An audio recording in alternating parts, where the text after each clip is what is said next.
Welcome to Giants Nation. I'm your host, Bobby Skinner, here with my co-host today, the Football Grump. We got our June mailbag. We got a lot of questions and we got a lot of answers. Although at least we like to think that we do. No one has all the answers in this life, although I like to have as many as I possibly can. Grump, how are we doing? I'd like to think that we combined have all the answers. So I'm doing pretty well. I feel like we're heading into summer. So we kind of take the foot off the gas for football for just a short period of time, and then we hit the ground running with all of our favorite stuff going right into training camp, into preseason, and then the regular season. Yeah, I haven't seen you in a while on the show. Because the last month has been like, and a mandatory mini camp is this week for the Giants. So we'll be covering that and have, one of the reporters on for the pod. But it's been very much like OTA reporter based shows. And then after this week, though, I mean, you're going to be on for both shows. It's way too early draft preview month, which we've been doing for like 5 years now. Then we get, 4th of July mailbag. Over under episodes. Different, just hitting different subjects. Kind of been holding out, waiting for those episodes. Like you said, this summer.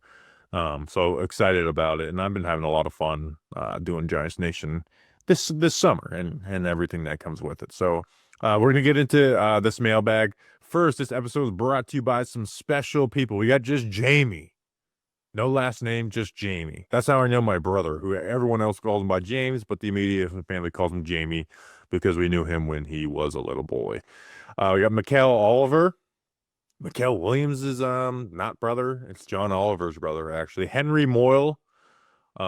He's got a boil, and his name is King Henry with the boil. And then Michael Mastronardi.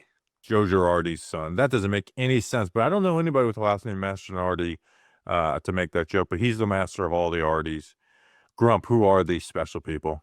These special people went to patreon.com/GiantsNation and signed up for Patreon to get stickers from Bobby in the mail. They get to watch this show behind the scenes live as it's being recorded, and they can enter into a t-shirt raffle as well. Very good. We just spent 10 minutes talking about South of the Border and Buc-ee's before this show. So how else are you gonna get that without Patreon? The value was just insane. It's insane return ROI, return on investment. And if you're not part of Patreon, you'll never ever know our thoughts on Buc-ee's versus South of the Border. And might actually, because we're possibly planning to do a show at South of the Border while wearing sombreros. But not Buc-ee's. I don't think we'll ever be able to pull off a live show at Buc-ee's, so you'll never hear our true thoughts on that. And I thought those thoughts were a little more profound. All right, let's get into this mailbag. Take it away, Steve. Mail time. Mail time. The mail's here. Come on. Bye, guys. Here's the mail. It never fails. It makes me want to wag my tail. When it comes, I want to wail.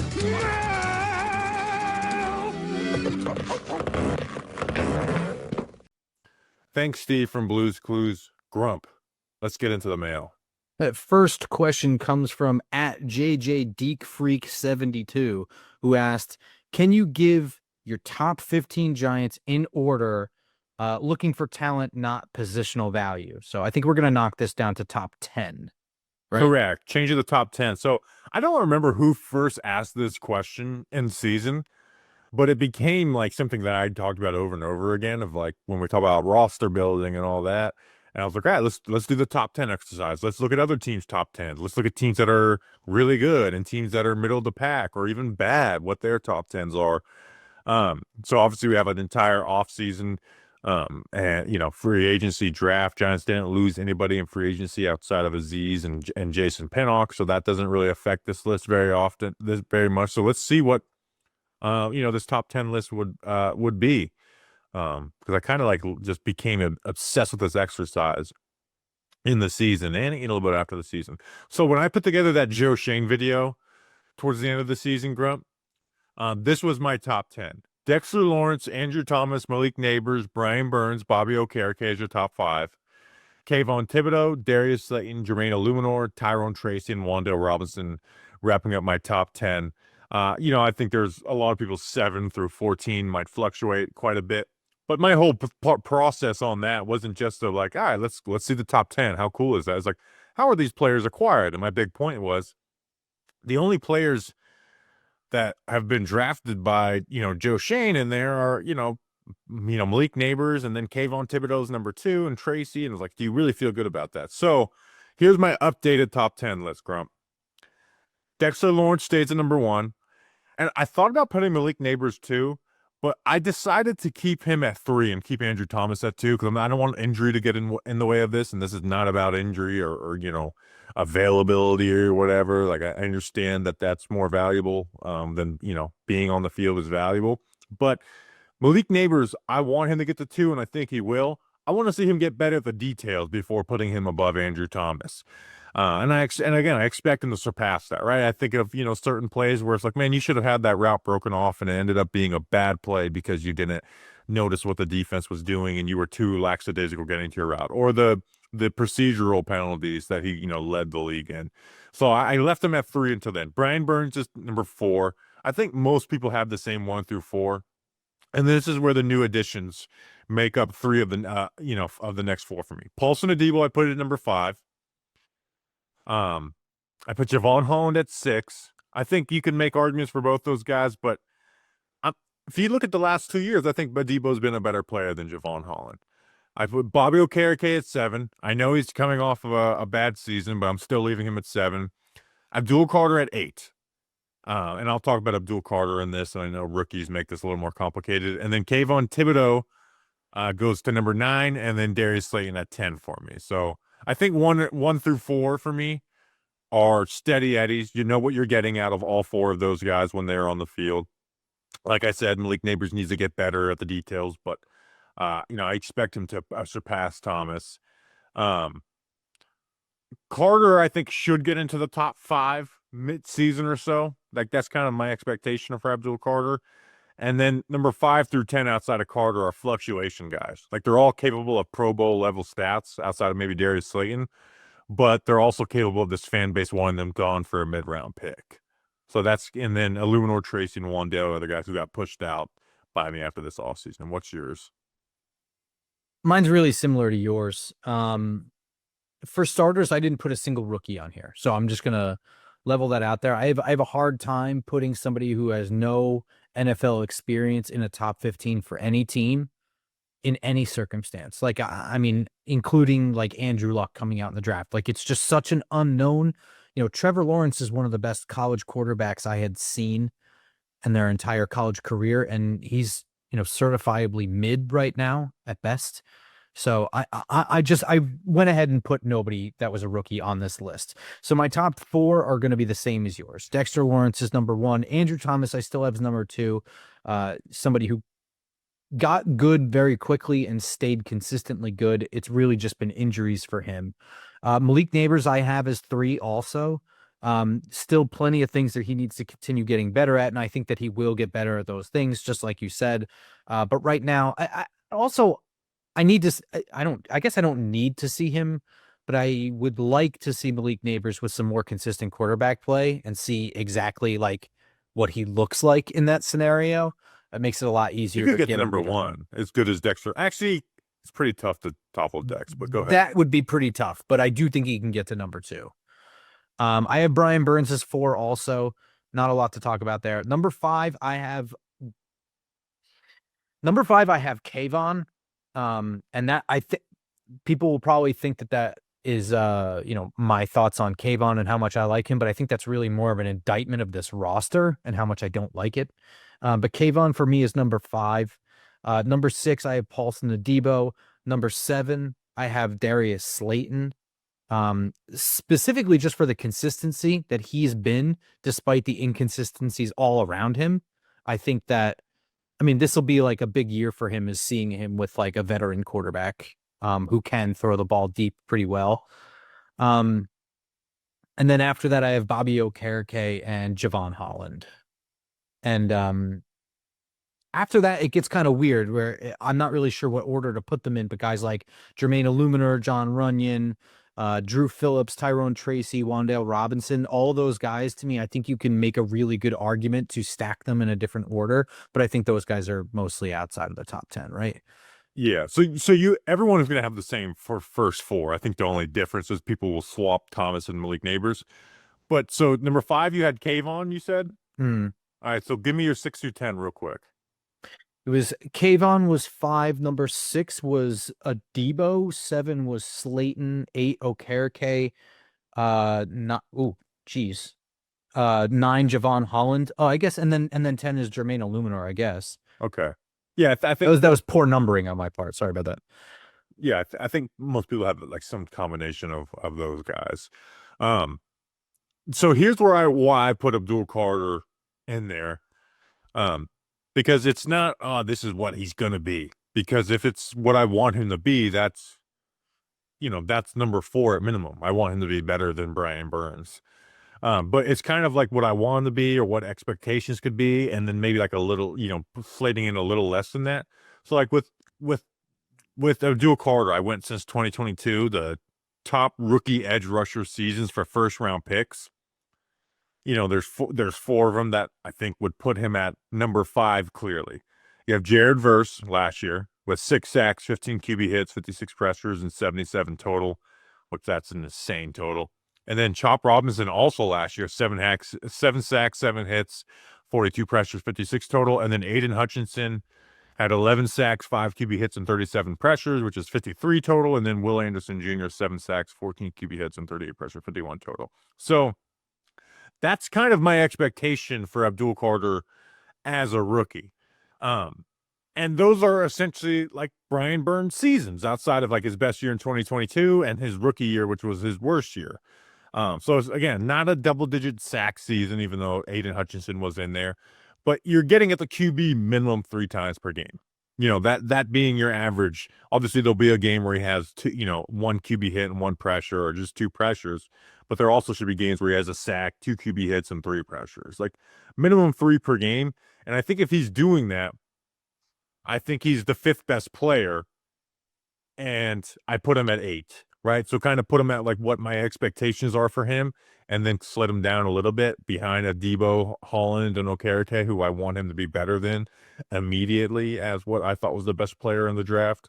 So like those are my expectations. Again, I put him in the midst of the fluctuation players because I want him 5th at the end of the season.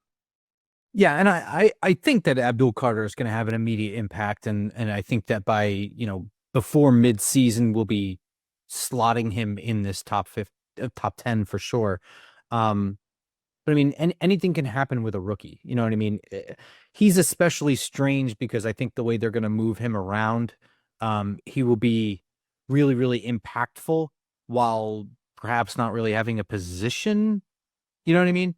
So he may just be like an impact player on defense. Yeah, and I think they're going to find ways to make him impactful and more so get through. But at the end of the day, I want Abdul. We talk about it in our draft recaps and everything.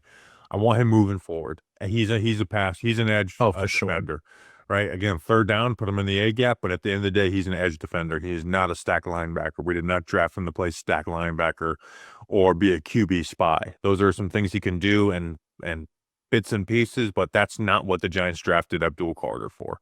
They drafted for him to move forward and make plays and generate pressure. Yeah, that's what they drafted him for. But yeah, like I said, Illuminor, Trace, and Wandale got pushed out by me. The real test of Shane when we do this exercise middle of the season is where are we seeing Tyler Nubin and Drew Phillips go in this range, right? We're not expecting Jackson Dart or even Darius Alexander to get in this range. We should want Nubin and Phillips in this range, and not because Okereke and Kayvon are having bad seasons and they make it by default. So again, my 11 through 13 would be Illuminor, Tracy, Wandale. And then if we were doing finishing out a top 15, my 14 to 15 would be some type of combo of like McFadden, Drew Phillips, Russell Wilson, or Tyler Nubin. I put it out on Twitter, and after I put my list together and was looking, and there's some people who put Russ at like 7 or 8. What do you think about that? Russ? Yeah.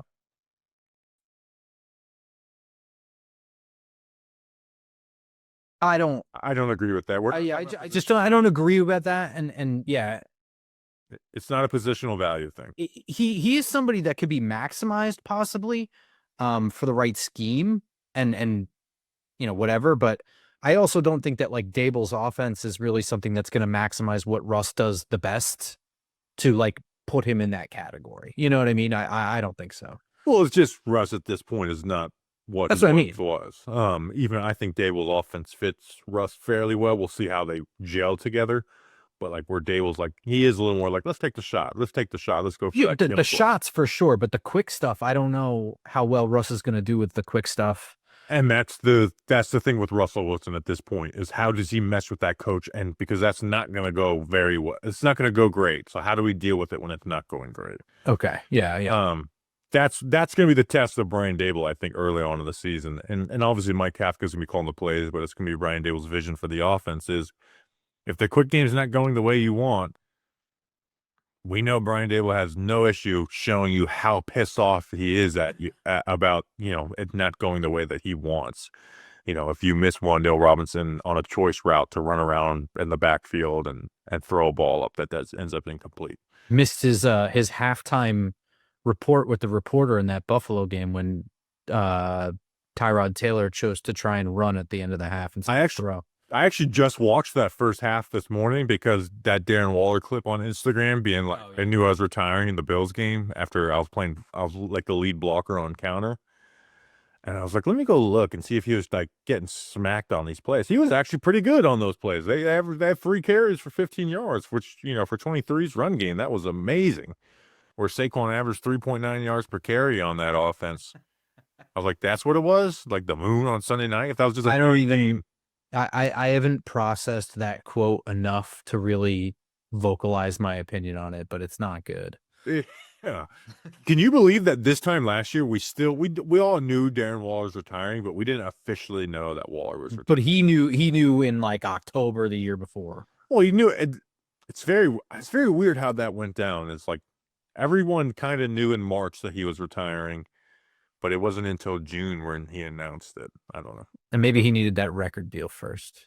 Well, the closer it got, I was also like, I think that was kind of it too, is he wanted the rap stuff to come out while he was still currently a player. And again, I'm guessing here.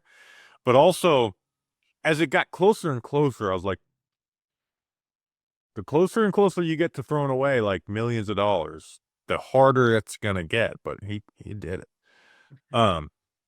Which credit to him. Like, that's kind of crazy that's shocking to do. So I hope it all works out for you, Mr. Waller. All right. Do we have anything else on this top 10 list? Again, let us know your list in the comments. I know people did on Twitter. Interaction, bing, bang, boom. All right. Next question. Next one comes from @WessyWesticles, which says, what's the biggest weakness in your opinion that the Giants have heading into training camp? Is there a realistic way to improve that area other than hope and pray in September? It'd be interesting to see if we land on the same thing here, but I think it's depending on how micro or macro you want to take this. I think it's the run defense. That's obviously a very macro look at it instead of looking at like this particular thing. But I think it's the really glaring thing for this team. They were 27th in rushing defense last year, 24th in yards per carry, 23rd in success rate. And we did a mailbag episode going into that first Eagles game where the Giants defense, I think they are top 10 in scoring. They were giving up 116 yards per game in rushing defense, which isn't good, but it's not like terrible. But they had just played 4 games in a row of the Browns, the Cowboys, the Seahawks, and Bengals, who were essentially the 4 worst rushing offenses in the NFL, not just in like how good they were at it, but also like they just didn't want to do it. Like all 4 of those offenses just had no desire to run the ball at all.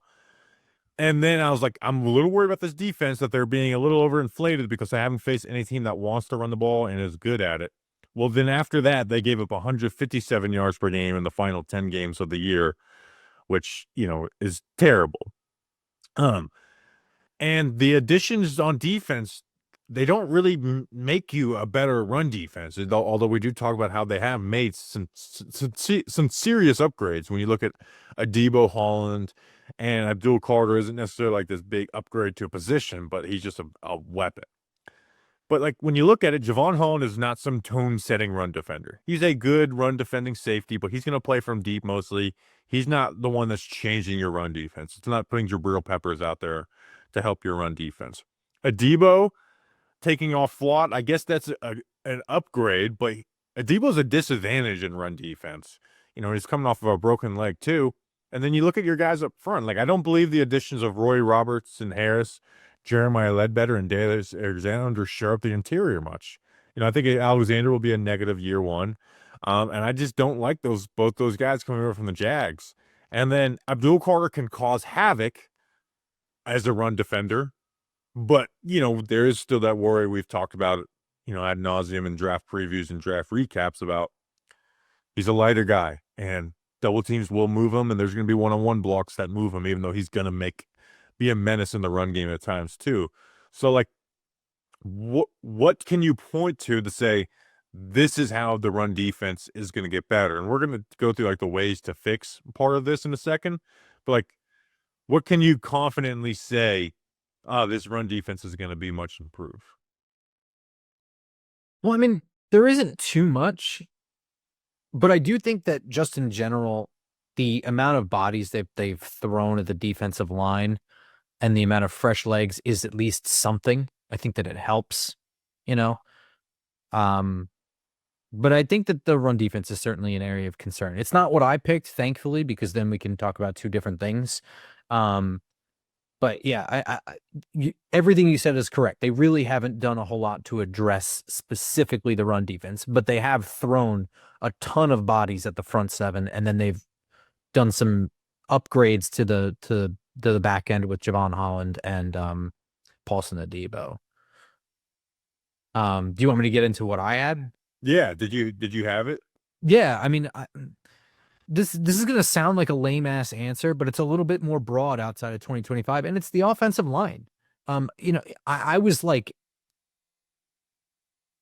I can't knock the trading back into the first round for Jackson Dart, but we said it that night, or I said it that night when it was happening, and the subsequent days is that really put them out of the mix for all of the quality offensive linemen in the second round. They all went right off the board, and the Giants walked away with what at offensive line? They re-signed Greg Van Roten, and then they drafted Marcus Bowe in like the 5th round. Now I like Marcus Bowe, and I think that his versatility is, something that works with this offensive line. I think that he can be a success here. But other than that, and signing James Hudson as a swing tackle, they haven't done much. And where my concern comes from is I think that, outside of just the 2025 concern, because I think that the starting 5 is okay. I think that they played well when they were all healthy early on. And I think that with a little bit more rock steady quarterback play behind them, they'll be able to look better than they looked. They can statistically be better than they were at the beginning of last year, but that starting 5 is okay. I don't have a huge problem there. My point is that going beyond this year, you have Andrew Thomas is signed through 2030, but he's got injuries all over the place throughout his career. John Runyon is only signed through 2026. He's got a debt out in 25. John Michael Schmitz is only signed through 2026. GVR is signed through 2025. Jermaine Illuminor signed through 2025. Doubt he's coming back. Then you look at the depth, and not only is the depth not good, but the depth isn't even here. Jimmy Morrissey, 2025. Brian Hudson, 2025. Austin Schlottman, 25. Stinney, 25. Kubis, 26. Azudu, 25. Forsyth, 25. Hudson, 26 with a 25 out. Neal with a 25 out. Nobody's here. There's still nobody. And you had this whole setup with the quarterback situation where, you have Jackson Dart and you don't have to worry about starting, and we can play him if we want to, or if we're out of it or whatever. And we can debate if he starts week 10 or if he doesn't start at all this year. The point is that it's not like they have this year of like shitty offensive line play and some new guys got to like gel and get better, and they should be better by next year. That's not the situation that Jackson Dart's walking into. Next year, he's walking into possibly new starters and a new configuration of a starting 5 with brand new depth behind him. You know what I mean? So I really honestly think that it stinks, but they still haven't really adequately thrown significant resources at the offensive line that's going to be an impact, I don't think. At best, Marcus Bowe can come in there and claim a spot somewhere. Yeah, I mean, this is the trouble you get in when you draft one offensive lineman in 2 years, and that's only been Marcus Bowe. And and 2 and 3 years when you go back to JMS. Like, that's just not a lot. And it's, the last time you were on the show was our 2026 free agency preview, because that's something that we do.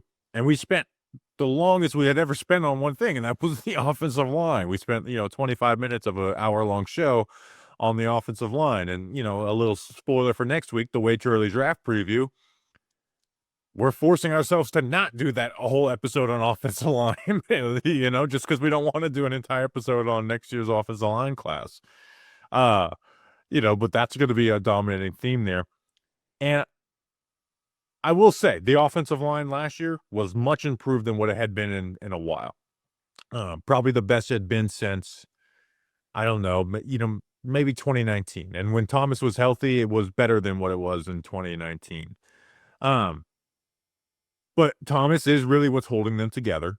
Now, they're not in a situation like they were 2 years ago, where when Thomas went down, it was the worst thing you ever had saw, where Marcus McKeithen starting, Josh Azudu starting. You're not in that situation. But you are in a situation where you probably got to switch Illuminor over to left.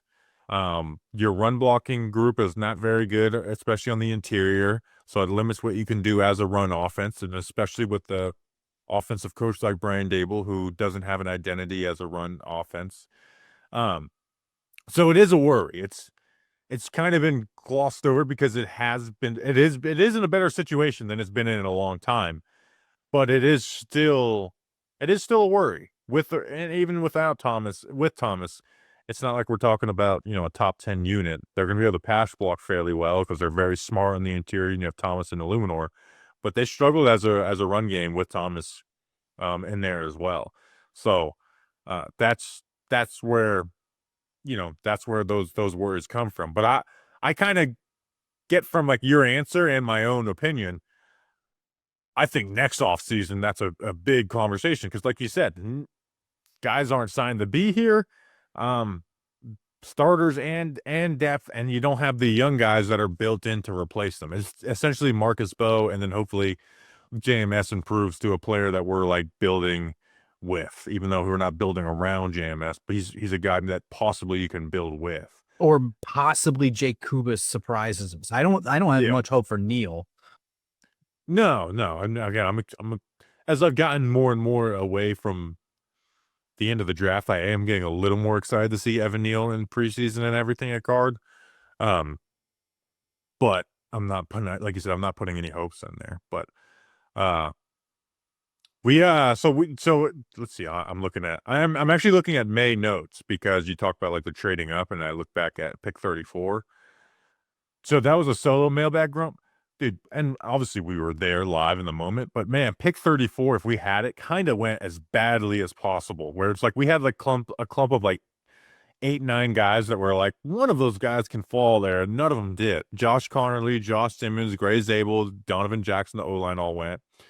Derek Harmon, Walter Nolan, Tyleek Williams, and Kenneth Grant all went. Omarion Hampton went. Like I said, retroactively, I would have went Alfred Collins. Again, we didn't do as many players, or I didn't do many players this year. Maybe Jonas Savania, who went, pick 36. And that's eliminating Benjamin Morrison and Will Johnson, who were there because of injury issues. But yeah, it didn't go as well as thought. But back to my June mailbag notes, Bobby. Wes did ask of ways to fix it. And it'll be interesting to see if the Giants do use these ways to try and fix it, because it's essentially schematic, right? We're not going to say, oh, you got to go get this player and sign this player. Those guys aren't out there. The Giants last year played from a light box 52% of the time last year. 52%. So mostly playing from light boxes, where the year before with Wink, they only played with 41%. Now, it was still bad, so that's not the sole reason, but there can be efforts by the scheme to make it. Run blitzes, sending guys downhill. Like, you can coach your guys to be more aggressive on the run. Now, that's going to leave you a little more vulnerable on the back end with some play action stuff, but that is something you can do to try and help your run defense. Remember the Saints game when all the Giants starters were out and we're like, oh, they're just going to run for 300 yards. Well, the Giants made an effort to stop the run schematically, and they did in that game. You can keep your edges tighter. Shane Bowen doesn't like to do that. I don't think they're going to do that, but that is something you can do. But when you don't, it leaves the B and C gap a lot more vulnerable. Here's another thing. Teach it in practice more. Emphasize it to every position, right? From the safeties and the corners down to the linebackers and the defensive linemen, or vice versa. And having your defensive tackles putting an effort to eat double teams and keep your linebackers clean, and not being those that being the guys to make the plays, but helping your linebackers make the plays, and let Bobby Okereke be the player that we know he can be. So I don't think there's any ways to make it great, but there is ways to make it better. I mean, again, I think one of the biggest wild cards this year is how does Shane Bowen call this defense, man? Because there's talent, there's deficiencies, but there is a million different ways you can use the players on this roster, right? And you can have 10 different defensive coordinators say this is the best way to deploy all these guys. It's going to be interesting to see how they end up doing that. And we're not going to know that until the regular season starts. I don't think that there's a realistic way to fix my issues with the offensive line at this point, because Just stay healthy. Yeah, at this point they have to stay healthy, and they have to just nail it in the offseason next year with figuring out how they're going to address the future. Like, not just how are we going to make it through next year, All right, next question. Next question is from AJTNYG, and it says, what does Rakeem Nunez-Roches have to do to get you to read an ad? I am so excited to see a lot of events. I think when I go up to New Jersey, I'm going to come to a lot. But did you see this? And I don't think this is on SeatGeek, and I'm going to look it up on my phone on the SeatGeek app as I say this. But this episode was brought to you by SeatGeek. Is the hot dog contest a SeatGeek event, or is it something you just show up to? I'm going to look it up. That is interesting, because I don't really think you see people sitting down. So, Yeah, I I think assume it's just like general admission kind of thing. Okay, so SeatGeek's like, why are you advertising something that's not on SeatGeek? I get it. But Joey Chestnut's back in the hot dog contest. 4th of July has been restored. But I'm excited to go check out some baseball games. I think I'm going to go to a Yankees game this year when I'm for training camp, just because it's like Aaron Judge is having another historic season. So I'm going to do that. I just got my cousin, actually, he used the promo code because I've already used the promo code. He's like, you use the promo code for the race we're going to in August, Bobby 2025 for 10% off your next seats. But SeatGeek is the best. With over 28 million downloads, SeatGeek is the #1 rated ticketing app. There are more than 70,000 events listed on SeatGeek, including concerts, sports, festivals, and more. And I just happened to list the one that's not on there. Idiot. The NFL schedule came out, so you can start playing your football season. MLB is back. If you're in Indiana or Oklahoma City, go to an NBA Finals game if you have the chance. Like, take advantage of it while it's there. So again, I've used it for whether it's the Charlotte races, Giants games. Like, SeatGeek has been very easy. It's all legit. You don't have to worry about getting your tickets. And look, I searched Nathan's Hot Dogs. A lot of comedians under Nathan on this. Maybe Nate Bargatze or whoever, or Nathaniel Ratcliffe, or Nathan McIntosh. How many events is Nathaniel Radcliffe? Yeah. You know what? Let's find a Nathan event that we'll go to. Nathan Fielder doesn't have anything? Oh, Matt Nathanson is going to be in Tampa, October 18th. The Tampa Pig Jig with Megan Maroney, Midland, and more. And that more includes Matt Nathanson. So SeatGeek has your back. Each ticket is rated on a scale of 1 to 10, so you know you're getting a good deal. So you look for the green dots. Green means good. Red means bad. Plus, every ticket is backed by their buyer guarantee. Here's another thing. I keep on saying things I'm not going to get on SeatGeek, but guess what I was looking at for SeatGeek this past weekend? World Cup tickets. Okay. So there's another World Cup. It's called the World Cup of hot dog eating? Nope, that's not on there as well. We got to stop. It's the Club World Cup. So I was looking at it. I was like, this is cheaper, way cheaper than I thought. And I was telling my buddy and my wife, I was like, we should go to one. I was like, these tickets are way cheaper than what I thought. And then we look at the actual World Cup tickets, and it's like, yeah, we're not going to the World Cup, but it was fun to think about it for a while. But with SeatGeek, you at least get 10% off, which with the World Cup is like probably, save you $1,500 or some shit like that. And I came through for you guys. You can use code Bobby2025 for 10% off your next set of tickets at SeatGeek. That's 10% off any tickets with promo code Bobby2025. You'll be glad you did. And it was good deals, too. It's make sure you click the link in the description to download the app and have the code automatically added to your account so you can use it later. Thank you, SeatGeek. Thanks, SeatGeek. Dude, the World Cup in America is going to be it's going to be at MetLife Stadium. Like, I'm talking to my friends who aren't even football fans and stuff. I'm like they're playing where the Giants play. It's kind of unbelievable.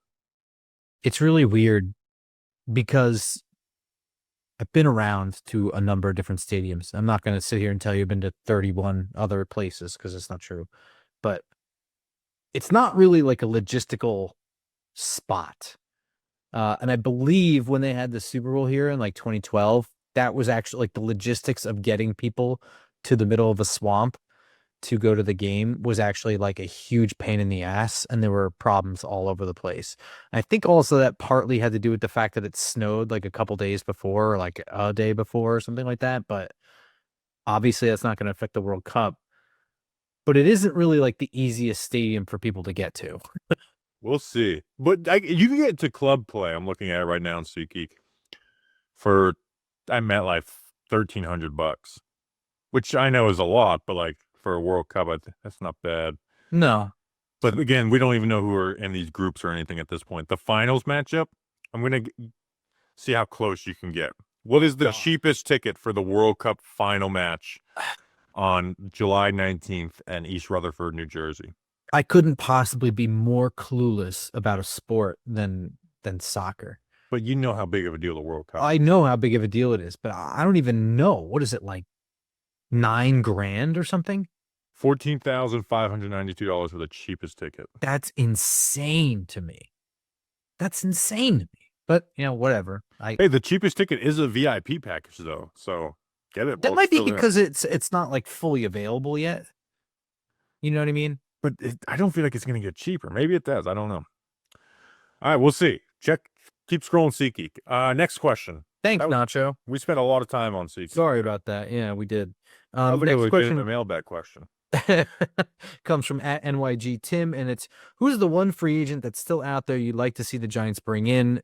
Basically, this year's Greg Van Roten. So last year, this was a more fun question. Because the Giants went into the season with like the dumbest possible offensive line strategy ever. Where it's like, Evan Neal's going to be right tackle. Jermaine Eluemunor, he's going to play guard for the first time in years. And Josh Azudu is our swing tackle. They didn't do that this year, which a credit to them. They didn't do the dumbest thing possible. And they already have Greg Van Roten. It's funny, last year on this mailbag question, my answers were Greg Van Roten, Adoree Jackson, and then Jakob Johnson, and they literally signed all three of those guys. So there's not the obvious answer, and I know people are going to think I'm just saying this just to say it. One that would make sense, and there's one that's the name that's out there. I think Nick Gates would make a lot of sense. He spent last year as a backup on the Eagles after, the decent contract he got from the Commanders didn't go well. But spent last year in the Jeff Stoutland offensive line school, another year removed from the injury, still 29 years old. You let him come in and compete as a backup center. And if it doesn't work, you can practice squad him, which, he was on the Eagles practice squad for a little bit, then the active roster. But there's not this answer of like, this guy's going to come in and be a player, except for maybe one guy. Like, I think every person you can say in this is battling for a roster spot, sans the safety position. I don't know then if my answer is kind of cheating. Cheat. Nick Folk. Oh, you are cheating. Okay, fine. That's all right. The other guys I have written down aren't really better than Nick Gates. I just didn't write Nick Gates because I don't know that he's receptive to coming back here in this regime. But, similar idea was like somebody like Cody Whitehair, who's, right, versatility on the inside, played guard spots, played the center spot, clearly a depth signing, not really great, but technically sound, I would say.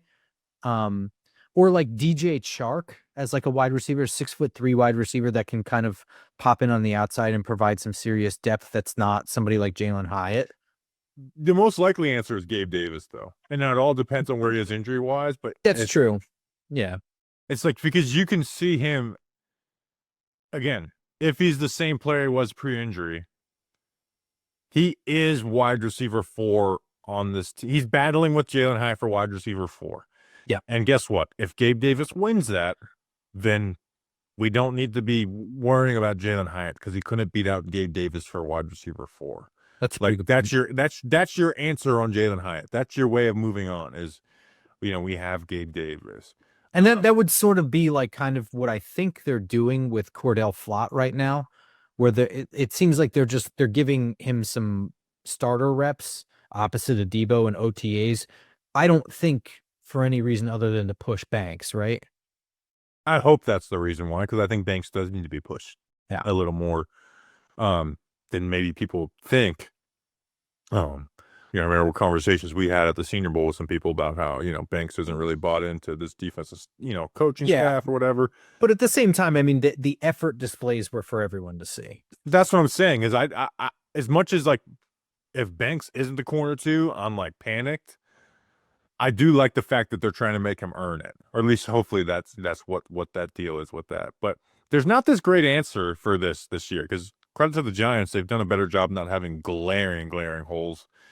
I wrote down Folk is a great answer. Yes, kicker. That's the correct answer. I'm not even going to say this because it involves someone I love being hurt early, and I don't want to think about that. But I do have the 4 or 8 words with a question mark of saying, would you go knocking on Tyron Smith's door? You can put together the pieces there. Here's what I'll say could be a wild card. I know Dade Melton's like intercepting every Jameis Winston pass in training camp. Justin Simmons, Marcus Williams, Quandre Diggs, Jordan Whitehead, Chuck Clark, Jordan Poyer, Kayvon Wallace, Marcus May, John Johnson, and Von Bell are 10 safeties who are available and could add some help to this team as the third guy. And I made the argument too that the secondary really could use a guy that has a ton of veteran experience, but maybe has lost a step, and maybe he's not your starter, but he's like your dime guy or something like that. Yeah. I agree. That's something that I could see working. Yeah, because again, these safeties it's the one position, and it's been for a long time, where good players just last deep into free agency. And then now Justin Simmons, I put on the list. The Giants aren't going to sign Justin Simmons. He's too good to be playing here, or for the Giants where they are cap wise, and for them to have Javon Holland and Tyler Newman. It doesn't make sense. I'll be honest, I don't know where Marcus Williams is as a player. Did he maybe get hurt? I can't remember exactly. But the rest are guys who you could see it. Jordan Poyer is probably not coming to the Giants to please Marcus May for sure. But, Von Bell, those are guys that can add some value to the team, even if they're not what they once were in their careers. So, again, it's just a position that lasts, and then you're going to end up getting these guys for cheap. This time last year when I talked about Adoree Jackson, I didn't think Adoree Jackson was going to come as cheap as he did, and hell, he played a lot less than I think a lot of us thought he would when he signed with the Giants. But hey, he signed for $1.5 million, played, here and there as as depth, and then the starter when needed. And that was that. So I could see that being, with one of these safeties, even though there's not this great clear answer, where last year it was like, yeah, Dalton Risner or Greg Van Roten. Like, where last year at this time, it wasn't even like, this would be let's do a mailbag question. It was like, why aren't they going out and signing these guys? This plan is stupid. Why are they going into training camp with this offensive line? And then they eventually signed Greg Van Roten. All right, next question. Next question comes from @AugustBroll. And the question is, has the outlook for Chauncey Golston's role changed after drafting Carter and Alexander? 3 edges are in front of him now, and a 3-tech who can rush the passer. I'm so mad at myself. I forgot to write down notes for this. That's okay. I didn't write down any either, but it's all up in the old noodle. I actually think that this is okay. I don't think that this is in any way crossing anything or doubling up on anything. I think that Abdul Carter and Chauncey Golston actually complement each other pretty well. I think that Golston's versatility allows him to play in a different spot depending on whether or not Carter is on the field or depending on where Carter is lined up. You know, we've seen instances, we've heard about instances in OTAs where Carter's at stack linebacker off ball. We've had other instances where he's out on the edge. You know, Golston has you put out a video regarding Chauncey Golston and his versatility as soon as he was signed, right around the time we were doing the draft, right? Where under one defensive coordinator, he played more as a defensive end, and another, he played more on the inside. And on the inside is where you're going to get his pass rush reps. And then on the outside is where he's going to set the edge and do well against the run. And Abdul Carter is not super great against the run. You know what I mean? He is going to provide the pass rush from the edge. So I think that this is okay. And a lot of what Chauncey Golston, I think, does is that his versatility allows for fresh legs from the starters at a multitude of positions because he can play inside and outside. I don't think that this is negatively impacted.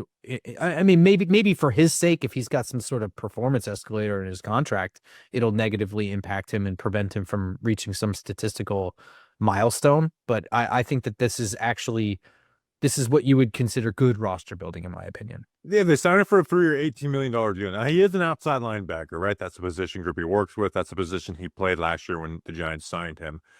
I will say, like, it's going to be interesting to see because you don't sign someone to that type of contract and not play. And as much as, like, he can complement what some of the other guys do, there are 3 guys who are clearly ahead of him on the depth chart. So even Abdul Carter working at this position, like, Kayvon Thibodeau and Brian Burns are going to have to get their playing time at the edge. And I don't know if you can make up the Golston snaps and putting him on the field on the interior on third down. I don't know if that's going to make it up. But at the same time, depth is something that I've been hammering, especially up front, where if you got a guy that you spent 3 years, 18 mil, and the issue is that there's too many good players ahead of him, I'm not going to be worrying about that as long as he was on like this big crazy deal, and 3 for 18 is certainly not that. So even if he's not playing a ton, I'm like, what the hell? We wasted this money on Chauncey Golston. It's like, all right, well, that just means everyone stayed healthy and they're all playing well enough to not take too many snaps away from them. But it's not like it's not as simple as I'll move on the interior because he's a bad run defender on the interior, even though he's a good run defender on the edge. And, you know, third down, you're going to be trying to get those other 3 guys on the field, those 3 edge rushers on the field with Dexter Lawrence and Darius Alexander, you know, I think used more as a pass rusher his first year. So I don't think there's like this big answer for him where if they had drafted anyone besides Abdul Carter, it'd be very clear. Number 3 edge, right? You're going to rotate in, you're going to play with both those guys. You're going to play on some early down situations and play the run. You're going to come off the field on third down. You're going to move inside on third down. Abdul Carter essentially took away his more regular down-the-down snaps and also his third down special team move inside snaps. So I do think his playing time is going to be pretty interesting to see. But I think Abdul Carter and Darius Alexander significantly lessened what his role is on this defense, like by a pretty wide margin. Like I'm talking like 55 to like 30% of the snaps with those 2 guys. Even in the first year for Darius Alexander? But he's not a defensive tackle. You know, he's an outside linebacker. He's worked with the outside linebacker group.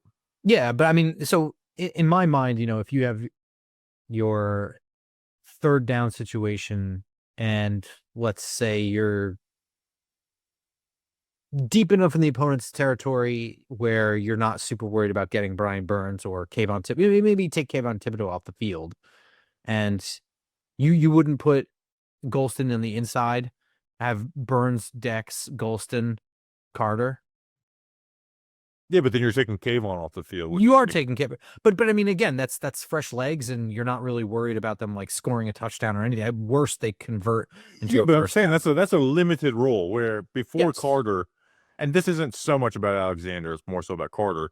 Before Carter, there was such a clear role. It was like edge 3, Yes. third down, you can bump him inside. Now it's like Carter's basically taken away both of those spots, where now edge 3 is not his, and the third down bump him inside guy is now Abdul Carter, where it's we get to keep all of Kayvon Burns and Dex isn't coming off the field. Like, you know, I think I think I do wonder how often they do that though, because I wonder how often that's just going to the well, and I don't know. I don't know how much they're gonna move Carter on the inside. I mean, it may. Well, even then, it's not that many. Like you're only getting. I mean, how many 3rd and 8 pluses per game are you getting? Yeah. Like 10 on a really good day. So I think it really does limit his role. But that was a good question from the last mailbag that we didn't get to that I want to hit on this one. And somehow it slipped my mind to do good notes on it, but I feel like I improvised pretty well there. Yeah, that is a great question. The next question comes from at honestly DG, and it's, if you had to redraft the Giants' first round picks from 2020 to 2024, who are you taking? So we're doing this as full hindsight. So you can make a pick in 2021 knowing you're making a pick the next year with the guys who are available. And we're keeping it where the Giants did trade back just so we don't have to go and we don't have 2 picks in 2022. So it's like 2021, they have pick 20. 2022, they have picks 5 and 7. So let's go each year by year. 2020, I feel like there's a right and wrong answer here. What is 2020 for you? Man, 2020 is actually the hardest one for me. No, you're overthinking it then. All right. Well, I mean, my answer is you stick with Andrew Thomas. What, Justin Herbert? Justin Herbert is the other answer. I feel like it's the only answer, especially knowing you get the hindsight of taking Christian Darrisaw in 2021. Yeah, okay. That's fair. You don't have a quarterback. I mean, you still have DJ in 2020. That's again. I understand. Yeah. That's the whole point of the process. We're redrafting, so we don't have DJ. Yeah, that's fair. So I had this, but again, think back to where the Giants were before Andrew Thomas. But this is full hindsight, though. Yes, I understand. So I assume that you then take Christian Darrisaw in 2021, whereas I went and took Micah Parsons. Yeah, this is. Maybe I should have let you know. Like, this is full hindsight, full cheating. Not going into the mind individually of each year. Of like, you had Daniel Jones coming off of what was a solid rookie season at least, and tackle being a huge issue. Like I wanted Andrew Thomas in that draft, and I got him. But if we know this full hindsight, I feel like Justin Herbert is the only correct answer. And then you went Christian Darrisaw in 21 instead of Kadarius Toney? Yes. As much as it pained me to have a life that didn't involve the Kadarius Toney and everything that has sprinkled out from that, yes, I did. Maybe we get him in the second round over ideas. As a fun exercise, I wasn't sure if we were going to have to worry about the trade down or not for Kadarius Toney, but I think if you do the trade down, you still take Gregory Rousseau over. So you take Rousseau, okay? Because you already took Thomas though, so you're taking Rousseau.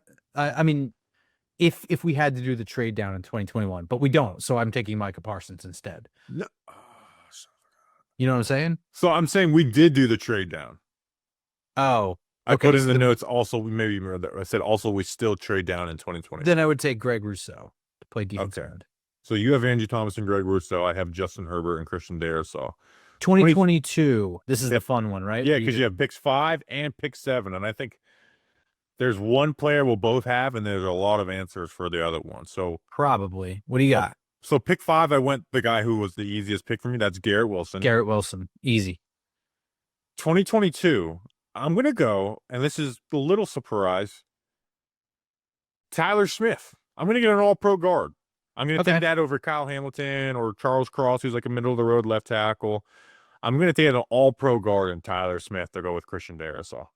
That's perfectly fair. I went Charles Cross to play right tackle opposite Andrew Thomas. I don't know if that's like super weird to put him on the right-hand side. No, it's not. But for me, I'm kind of solidifying that, and I've got Garrett Wilson to throw the ball to too. I don't have to worry about not getting Kayvon because I've gotten Greg Rousseau. Ideally, I wouldn't have traded down, and I would have gotten Micah Parsons. But yeah, a life with Micah Parsons and not the trade down would be ideal. But moving into 2023, what'd you do? This is the fun one because you're picking at pick 24. Right. And the options aren't pick there. 20. Oh, I get you. You're still doing the trade up then, right? Yeah. So I'm doing it as where the Giants ended up picking. Okay. So you have Cody Mock, Sam Laporta, but you know what? I'm taking the guy who I think is just the best. I'm going to go Brian Branch. Damn it. That's what I picked. Yeah. I went Brian Branch. The rest of those guys. Like Sam Laporta is awesome. Cody Mock I could just build the greatest offensive line ever with Tyler Smith, Cody Mock, Christian Darrisaw. But I'm just gonna go Brian Branch and add a piece there. And I actually think 2024, because we both have Garrett Wilson, gets really interesting. What are you doing in 2024? So on the one hand, I considered you could just team him up with Malik Neighbors and just have an insane wide receiver duo. In my case, for DJ to throw to. No, I'm just kidding. I wouldn't re-sign DJ to the new deal. So we'll figure that out later. But the other one, it would be really cool to have Brock Bowers in that situation too. I'm probably going to stick with Neighbors myself because I think that he's going to have a longer impact in the NFL than Brock Bowers will. I'll see if that's famous last words for me or not, but that's the way I went with it. So using the power of hindsight, I took Garrett Wilson. So in 2024, I'm going to take Jared Verse, who was my best defensive player. So this isn't even like this was my best defensive player in the draft. And I just would rather have Jared Verse when I already have Garrett Wilson than, like you said, creating what would be an insane duo. But one of those guys being really pissed off that they're wide receiver too. And I think it'd be Garrett Wilson, who I think would be a little more comfortable with that position.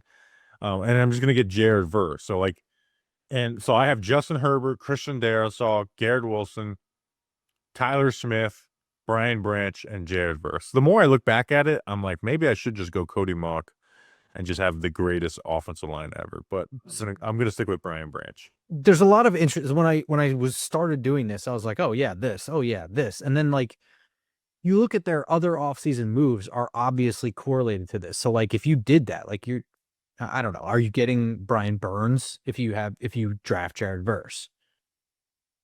You know what I mean? So like, there's a whole lot of things to consider. Like all of your offseason moves completely change when you screw around to the first round picks. So, but it's a fun exercise. I like doing shit like this. All right. I have Justin Herbert. You don't. So I win. You do. Next question. Next one comes from @JFreer0711. Our van interviews dead and gone now. You should have stole the Talking Giants van on your way out. Yeah, I think I just got to buy a table. That's the one thing that it's like, I don't have a van anymore. I'm not going to buy a van. Should I put the table in the bed of my pickup truck and do the interviews in the bed of on the back of the pickup truck? I mean, if we get enough sponsor support, we could do Cybertruck interviews, but I just don't see that happening either. Why would I want to do a Cybertruck interview? I don't know, just because it's stupid. I know any opinion on something Elon Musk is like getting, but right. But let's say Elon Musk didn't exist and Cybertrucks were just a thing. Okay. I think they're like the ugliest, weirdest thing ever. I mean, they look like those standard metal garbage cans with like the front. They're so terrible looking, and I haven't even seen the inside of one. They're all around me up here. Yeah, they're starting to become a lot more popular. And I see them more often. But it's just like, what? Well, I mean, they look like a movie from the '80s about the future. They do. This is what cars are going to look like. So maybe the van will just be replaced by south of the border. Maybe that's really. Yeah, we fly all the reporters down to south of the border. Yeah, weird request, but it'll be worth it. Just picture Dan Duggan in a sombrero. I do find it fitting that they wrap the van in like all the warehouse game logos, and I'm like, yep, never using the van ever again. Stop going. All right, next question. All right, next one comes from @RobbieG022, and that is, what are some players you'll be looking out for during the preseason games? Whew. I'm gonna let you go first. What are some of the guys at top of your list? This is gonna be a little bit boring. I mean, like, I don't want to answer something stupid like Abdul Carter because he's gonna be fun, or Abdul Carter because he's gonna line up all over the place. Just in terms of like the preseason games and the guys who can make a run for a roster spot, I'll list 3 guys. Number 1 is probably the easiest one. That's Jude McAtamey. If ever there was a spot that can be earned, it's kicker. Graham Gano has lost it. He costs a lot. Jude was good last summer and spring, and has a big leg. I think that he can earn that spot. How he performs in the preseason will, determine his destiny probably. And then two other guys at the same position, Zach Pascal and Daquan Felton. Neither one were guys that I expected to be talking about in terms of preseason. Felton, it feels like, has been a highlight machine for the OTAs. It feels like every day that the media is there, Felton has like a big catch, and the days that media isn't there, the Giants social media team is making a highlight clip, or like John Schmelk, or like whatever the Giants like official media team is talking about Felton's big catch of the day or something. And Zach Pascal, I think, just as a player, is someone that will stand out against 2s and 3s. You know what I mean? In preseason games. And I think that he can, take like a slant and make something highlight worthy out of it and make a real case to be that last wide receiver on the roster. What do you have written? So I'm looking at guys that, like, my opinion can fluctuate based on how you do.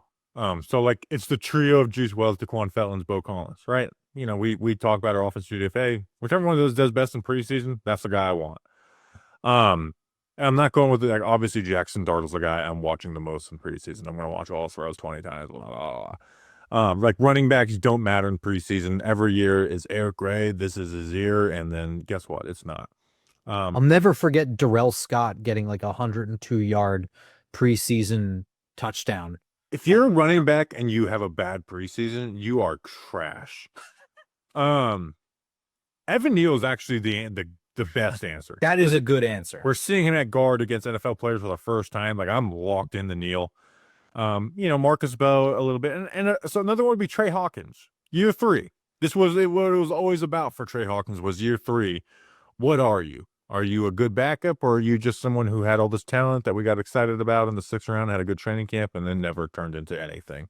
And your question that we're answering on the 2028 draft stream, when someone asked, Bobby, can you tell us your favorite 6th round picks over the last 10 years? Don't be that, Trey Hawkins, or just be clearly that. All right, next question.